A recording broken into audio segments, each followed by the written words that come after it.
I feel like I've been slapped by polygamy. Oh. It's hard not to be bitter about the fact that I bought off on it and did it, because in the end, in the last moments of it, it felt terrible. I don't want to pursue another woman because I don't want that headache, the questions, the struggles, the wonder about trust. I'm not in that space. Welcome back to my channel. It's Friday, May 2nd, 2025. On the most recent episode of Sister Wives, Kody Brown sat down with Robin, and they discussed, his relationship with his kids and how they were getting better. And recently on a Patreon, McKeely and Tony discussed this episode because they just watched it. And they said that although Kody's relationship at that time was improving, they said that it's kind of regressed since they've moved out of the state of Utah and currently reside in North Carolina, because much of Kody's contact with the rest of the family went through McKeely and Tony. And when they cut themselves off from having to be intermediators between not only Christine and Kody, but their siblings, Kody sort of gave up part of it. And then once Garrison died, relations with Kody broke down and were worse. So on the one hand, Kody has saying, oh, everything is better. But then on the other hand, McKelty says in real time, things really haven't gotten better.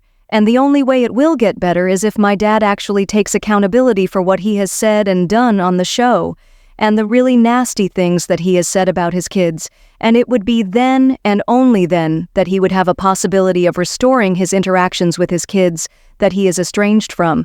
But estrangement is his own issue. It has absolutely nothing to do with the other women.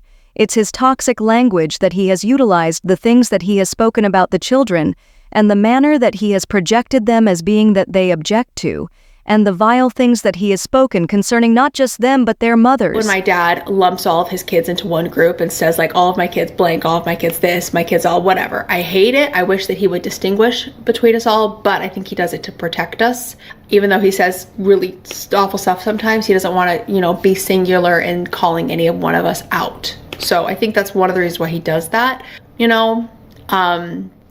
But I do hope that through his healing and his acknowledgement that he was in a bad place, he really, really, really, really hardcore works on having a better, stronger relationship with all of his kids.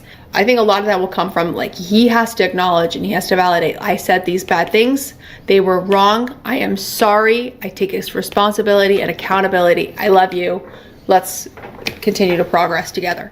But no more you can't shove it under, you can't make peace and be happy, none of that. He has to implode all the relationships, dig deep, go through everything, and then work to build up. You got to take it all down to build up stronger again. So Kody, in real time's relationships with his kids has not gotten better, and it's become nearly worse since Garrison's death.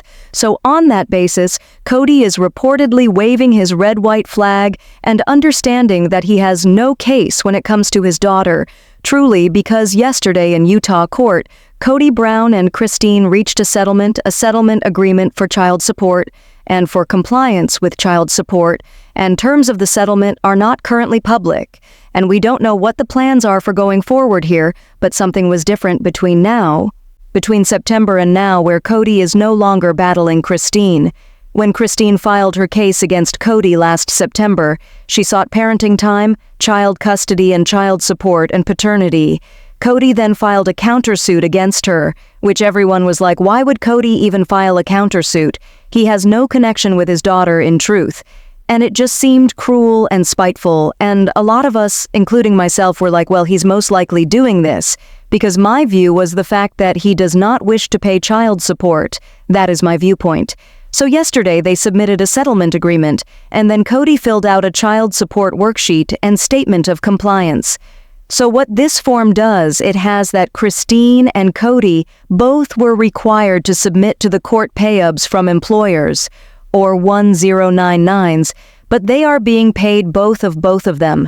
Christine and Kody were required to give a copy of their tax returns, and that needed to be filed with the court, and then they also needed to complete a worksheet, which is also attached to it, which was utilized to calculate what the child support amount would be, and it would basically be determined by whether or not they're having sole physical custody, joint physical custody, or split custody.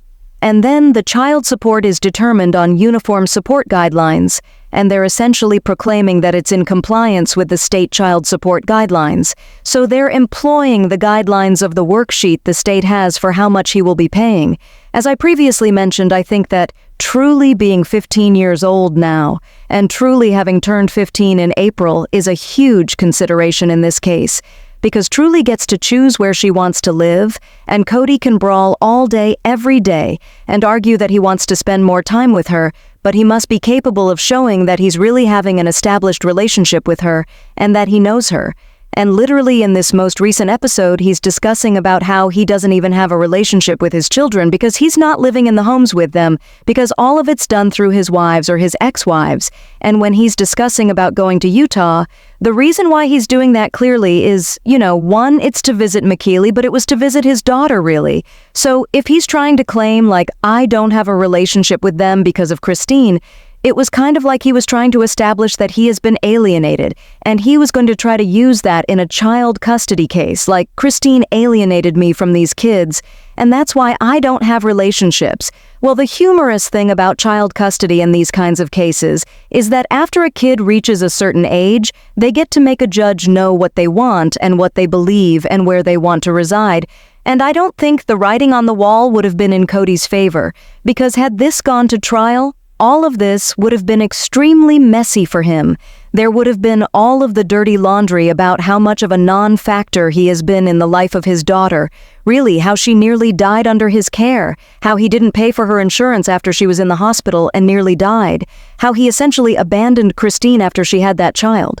And Kody never built a good relationship with his daughter. Truly and Truly has, for all practical purposes, been very close to not only Christine but her older sisters.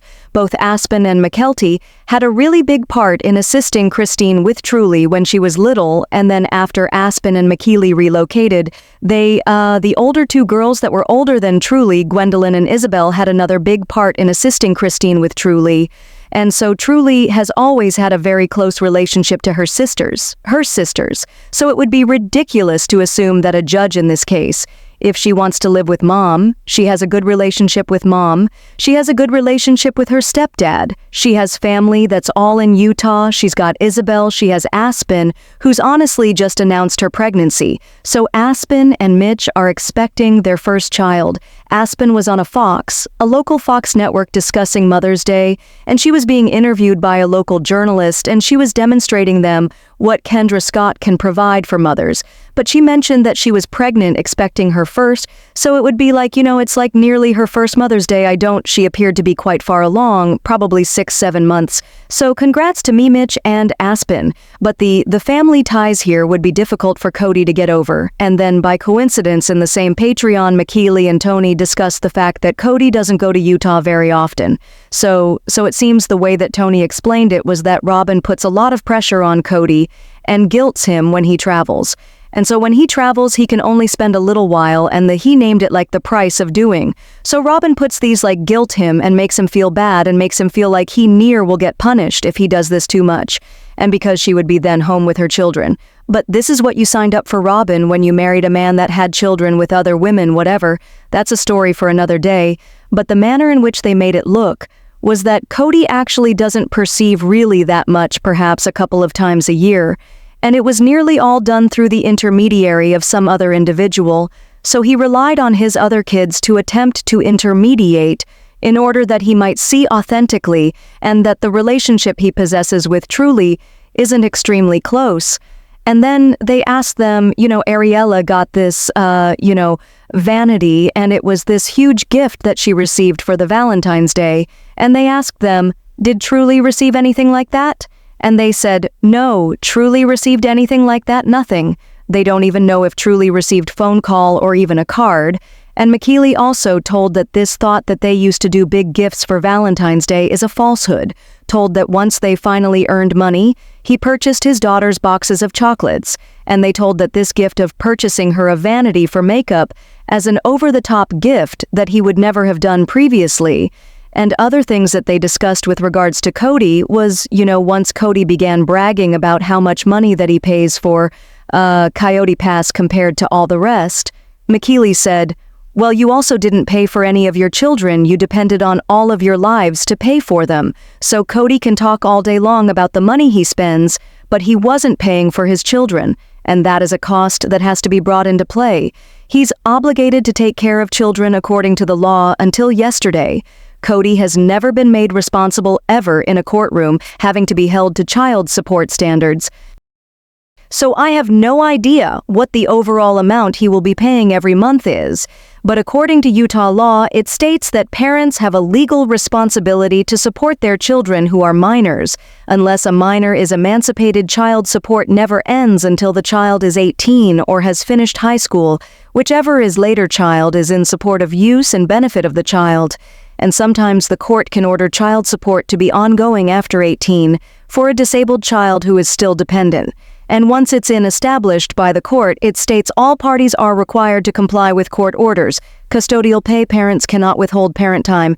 Even if the child support isn't being paid, a parent cannot withhold child support, even when parent time is being denied. If a party fails to comply with a court order, the other party can file a motion requesting the court to enforce the order. The order of enforcement can contain a judgment for money due, and the court can also hold a party in contempt of court and order the party to pay a fine or serve jail time. So once this is entered and put into an order, Kody has a monthly payment that he must make. And if he does not remain in accordance with that, Christine petition an order with the court to compel that he pay if he comes into agreement concerning whatever time with the kid, and comes into agreement like having her with him certain times, or if she prefers to go visit or something. I know Christine cannot withhold indeed, and I think she never would, but Kody must comply. And if he doesn't cooperate, he can get himself into trouble, and parents can be incarcerated in Utah if they fail to pay child support. And because it's going to be assigned by way of the court and by way of the court system, Christine has the right to also go through Utah's recovery services to enforce and obtain money from him, and pursuant to law in the state of Utah, you can be charged with what is referred to as criminal non-support, and it can actually constitute a felony, and that is if the arrearage is in excess of $10,000, or if the obligation is not paid for more than 2 years.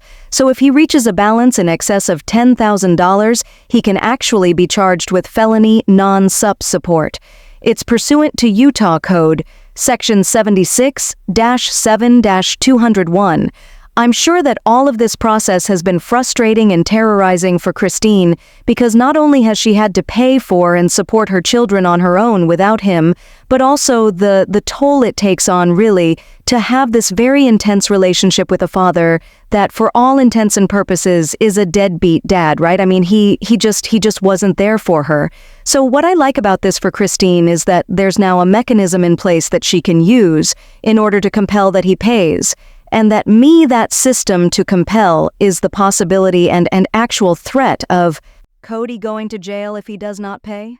And what I also appreciate here is, even though this can be extremely hard on parents, and some moms and dads that go through this will go through the court system for years and have to struggle to get paid, and then their SP, their ex-partner, or, the biological parent that doesn't have child custody never pays. I mean, and that's horrible. But there's at least now this mechanism in place, this threat that will make Kody have to comply, and Kody doesn't just get to decide whether or not he wants to contribute the way that he's been able to decide he was going to contribute or not, based on how his relationship was with his child and his wife. So what Kody did frequently was he would punish the wife that wasn't being obedient to him, or that he didn't have a good relationship with, and so he would punish her by not being there for her kids. And then he would justify his lack of a relationship with the kids because of the wife not being a good, obedient wife, and blame the wife for his lack being a dad. This is what he did for years with Christine. He blamed her for the fact that he had no relationship with his kids. It's his job as a father to be a father. She can't make him do that. And I think Christine's been very pragmatic and logical when she speaks about this on the show, and what I see from her is she doesn't ever get in the middle of the relationships, and she always insists that she wants him to be on good terms with his children, but she cannot get him to do that. He has to do that for himself. So now she's getting him to have to accord to a settlement, right? The state of Utah will get him to pay child support, really will be 18 in 3 years.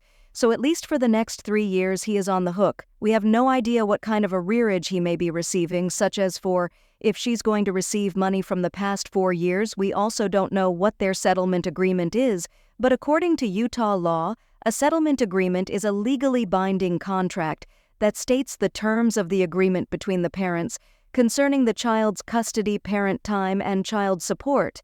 It's a written agreement that settles the specific issues in controversy before they go to trial. It's legally binding, meaning it's enforceable by the courts. If either party violates, it's comprehensive and it'll detail all the major issues related to that child. The court and the judge have to sign off on this to make it approved. And once approved, oftentimes these settlements will become public, so we could possibly see that in the future. I don't know if we will, but when it is approved, the judge will make this binding. And that's when he really does not have an out, and this being done. Like this, I believe a lot of it has to do with the fact that Truly has more control in this than she would have if she were younger, and I believe she likely did it pretty good. Clear that she prefers to live with her mom, and I believe it's good for Truly to live with her mom and live with her stepdad. And on the one hand, I'm glad that he's being held accountable for this and glad that he's not being a jerk, but he has been a jerk for all these other years, so it kind of feels like a little bit too late. I also feel such as the timing of this makes me a bit suspicious because the next episode that's going to come out is that Garrison dies, and I feel like Kody's attempting to get the jump on all of this damage control and the story because everything unravels in the family once he passed away, and his relationships have really suffered and he doesn't have contact with some of his kids anymore. So it's always just such as too little too on time, but he at least has the threat of jail time if he does not pay. And that is not something that he has ever had under any type of law ever. So I hope you received everything. So what do you think of this? Are you shocked that he settled? Are you happy for Christine? Tell me down in the comments below. Make sure to thumbs up this video, make sure to subscribe to my channel if you haven't subscribed, and click the bell so you never miss a video. Thanks so much for watching. Bye guys.